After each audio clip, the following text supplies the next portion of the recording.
Friends, good afternoon. आता बनवते मी दुपारचा एक व्हिडिओ।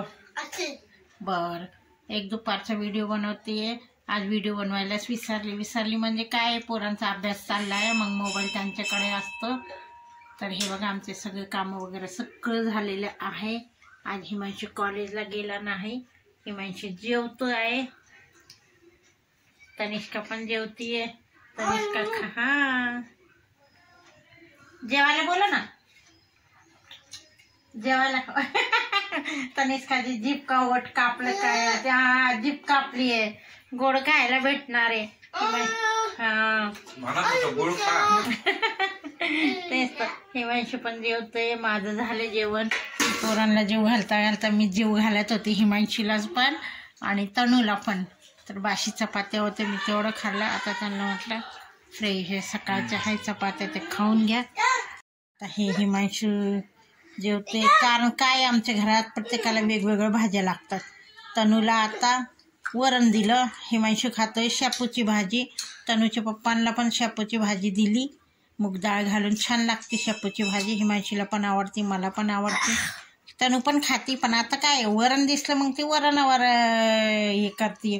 आणि रात्रीची सोयाबीनची वडीची भाजी होती, मग मी ती खाल्ली। आता हिमांशू आणि तनू जेवताय। हिमांशू करत होता अभ्यास।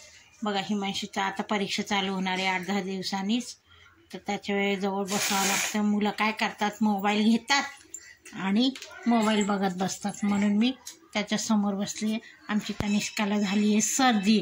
आता कसं आहे, क्लायमेट जरा चेंज झाले, सर्दीचं वातावरण आहे, म्हणून सकाळी संध्याकाळी थंडी वाजते आणि दुपारी गरम होते। तर चला तर मित्रांनो, या आता मी निवडते कोथिंबीर। म्हटलं बसलं तरी काम कमी होऊन जाईल, कोथिंबीर निवडून जाईल। आज कपडे पण भरपूर होते, कपडे वगैरे धुतले, सगळं काम झाले। आता म्हटलं काय करावं, काय नाही, काय कळत नाही। खरं तर थंडी पडली आहे, मला बनायचे हे पौष्टिक लाडू, खारीक वगैरे सगळं दळून आणले, फक्त बनवायचं कंटाळ येतं। कंटाळ म्हणजे एक सामान आहे ते एक नाही, आता डिंक आले तर तूप नाही, खारीक खोबरं सगळं हे, फक्त हे नाही तूप। आता तूप वाचून राहते। आता ह्यांना कोणाला कधी सुट्टी भेटेल तेव्हा म्हटलं रिलायन्समधून 1 किलो तूप आणा, घरचं तूप एवढं नसतं, मग त्यांना म्हटलं 1 किलो तूप आणलं की भरपूर होते। तर चला तर मित्रांनो, तुमचे बनवून झाले असेल थंडीचे लाडू वगैरे पौष्टिक, आमचं नाही। तर चला या मित्रांनो।